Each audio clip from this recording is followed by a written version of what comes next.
Okay, if everyone could take their seats, please, we'll go ahead and get started. Welcome back, and we are in the midst of session 1. All right, thank you. Looks like I get the after lunch crowd, so I'm gonna be looking for sleepers and I'll call you out. But next we want to discuss with you our approaches for identifying and categorizing the literature. So in 2014, the NES recommended that we be more explicit about documenting the methods for our literature search strategy, as well as the specific criteria for inclusion and exclusion of studies. So to address this recommendation, as Chris mentioned, our protocols now outline the specifics of the search strategy, so the databases we search, the dates of the search, the specific search strings, as well as how we screen studies, including inclusion and exclusion criteria, which we cover in PICO tables, as Chris introduced. We've also embedded dedicated information technologists within our Health Effects Research Online, or HERO team, and they help us formulate our search strings, as well as track our screening decisions in HERO using HERO tags, which I'm sure the committee is familiar with. We're using both manual and semi-automated or machine learning approaches to identify the relevant literature, and Michelle Taylor is going to speak about some of the semi-automated approaches in session 3, as well as at some demonstrations tonight. So this slide just provides an overview of our typical evidence identification process. We do database searches to identify both the peer-reviewed and the gray or unpublished literature, and we update these searches on a regular basis, typically at least yearly, if not more often. We then screen the studies for relevance using systematic review best practices. We do it through a two-step process where the screeners first look at the title and the abstract of the studies to see whether or not it meets the PICO criteria. And then for those that pass that screening stage, we move on to a full text evaluation of the same thing. As Chris mentioned, we use at least 2 independent screeners, and they tag the studies either as not relevant to the PICO, meeting the PICO criteria, or as supplemental information.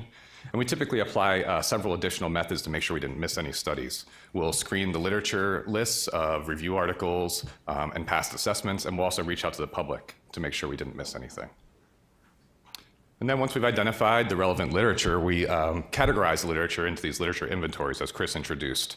And this contains some very basic study methodological features to aid our organization and prioritization for next steps. So for example, for the health outcome and PUPK studies, we'll identify what type of evidence it is. Is it a human study, an animal study, a mechanistic study, as well as what were the outcomes that were evaluated. And then we provide these literature inventories to our discipline-specific experts. So the epidemiologists get the epidemiology studies, and the neurotoxicologists get the neurotoxicology studies. We also create inventories of the supplemental studies, and these are typically either in vitro studies or other mechanistic studies that may not meet the specific PICO criteria, but which might still address research questions that might be identified at later stages of assessment development. And so we organize and keep these to answer those questions at a later time. As I mentioned, we're using specialized software tools. The ones shown on this slide are just the ones we're going to talk about today, but there are other ones we're considering and trying. Most notably is HERO, and that's really, as you're all familiar with, the repository for the studies that support our assessments. And then Swift Review and Swift Active are the semi-automated machine learning approaches that Michelle is going to cover later. We typically use Distiller just for screening purposes. Of course, we'll incorporate new tools as they become available, as long as they're an improvement on our current processes and are compatible with our workflows, such as HERO. So again, these are just some screenshots from the draft chloroform protocol, similar to what Chris had shown earlier. This was released last week, and it just lays out how we're documenting these methods in our protocols.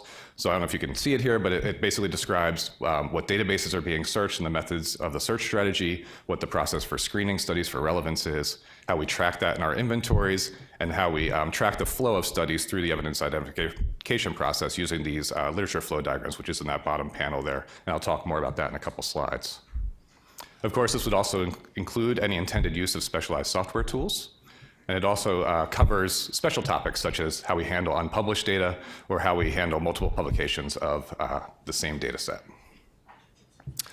This is a blow-up of one of the PICO tables. This is extracted from the draft chloroform protocol, similar to what Chris showed before. You might be able to read a few words on here. But again, this just lays out the specific human and animal information on what populations we're interested in, what exposure we're interested in, the specific comparators that the assessment is going to cover, as well as what outcomes the assessment will cover. And again, the chloroform protocol has a description of the iterative approach for handling mechanistic data. Moving from identification to screening. For this, as I mentioned, we use at least 2 reviewers, and we usually use a form-based approach. This screenshot here is from Distiller, and it includes, the reviewers see the PICO tables or the PICO criteria. The one shown here is from chloroform, and they just enter whether it meets the PICO criteria, does not meet the PICO criteria, and does not appear to be relevant or may be useful as supplemental information, as well as what type of study it is and the health effect. And then if there's a conflict across the 2 reviewers, there's a predetermined process for conflict resolution. And this is an example of our literature flow diagrams. And again, this tracks the flow of studies through the evidence identification process. This is an example modeled on the chloroform protocol. It doesn't look exactly like this in the chloroform protocol.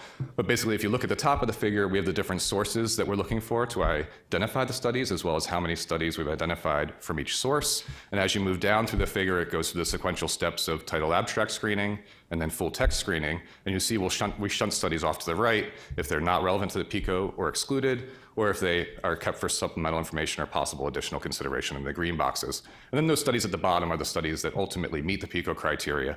And in this case, it happens to be a handful of human and animal studies as well as a PBPK model. And all of these bins can be tracked in Hero using the tagging system. So if you want to go in and see what studies were excluded during or kept as supplemental information, you can just click on that tag in Hero and see that. Our literature inventories, as I mentioned, they cover some very basic methodological details to aid in the organization and prioritization of studies for next steps. I just showed an example here for female reproductive toxicity in animals where the reviewer would extract just kind of basic information on the outcome, the specific endpoints, what species was tested, what was the duration of exposure, and the route of exposure. For some assessments, we might collect more or less information depending on the focus of the assessment. Some example of additional details that can sometimes be useful are what exposure levels did the study test, as well as what was the isomeric composition of the test article, if that's a real key science issue that you know from problem formulation. We're typically not extracting results into our inventories because we want to make these organizational and prioritization decisions based on the methodological features and not the direction of the findings. And similar to everything in this session, we're developing templates. Chris introduced a few already. So we're developing template extraction forms for the literature inventories, an example of which is shown here. We're developing these for all 3 lines of evidence, and we're trying to make them compatible with our other workflows, such as HAWK, and that's the Health Assessment Workplace Collaborative, another tool that Chris is going to detail this afternoon as well as this evening. And then I also wanted to touch upon the refined evaluation plan. This may fall a little bit outside of evidence identification, but it makes the transition from identification to evaluation. And at this point, we've identified all of the relevant studies and characterized them in these inventories, and we give these inventories of studies to our discipline-specific experts for review. And at this point, they're considering whether and how to further refine or prioritize certain types of studies or certain outcomes for evaluation and synthesis based on the specific study design features. So for those health effect studies that meet the PICO criteria, as I mentioned, they're typically organized by outcome. And the next step for these studies is the individual study evaluations.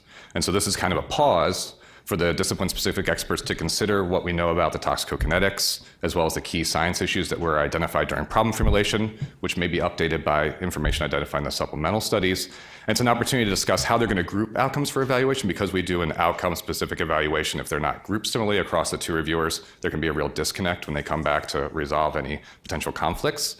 And they also how they're going to handle the key science issues within that specific outcome, because sometimes there's a key science issue and you would handle it different for neurotoxicity than you would for developmental toxicity.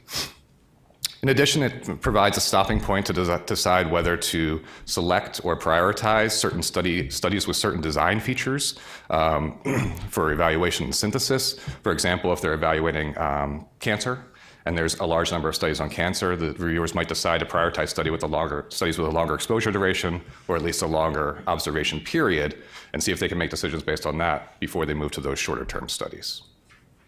And this is kind of the modularity approach that Chris had mentioned earlier. And also, we've collected those supplemental mechanistic studies. Obviously, these are typically organized a little bit differently, either by test system or model, mechanistic event, or key characteristic, as I'm sure most of you have seen.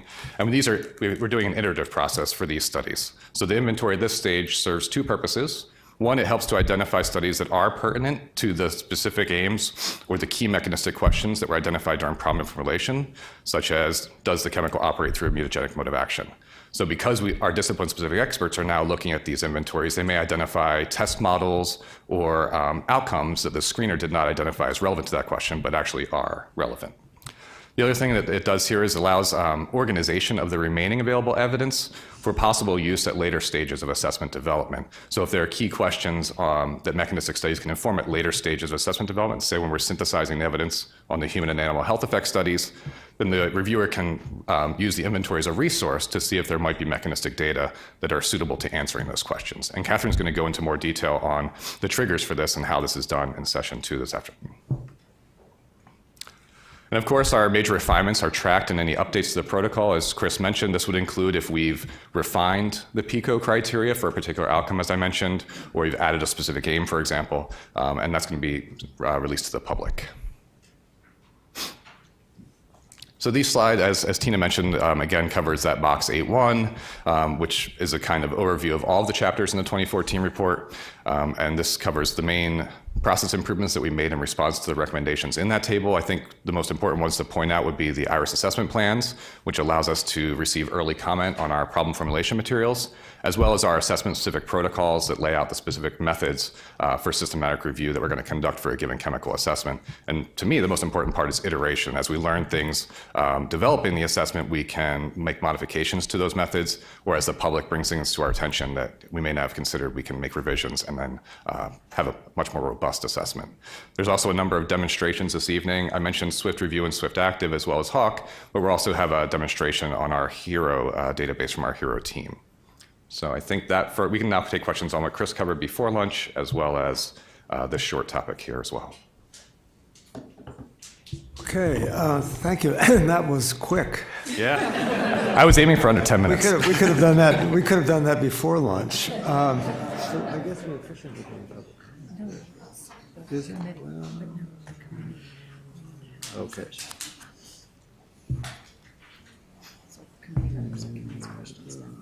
Okay. So all right.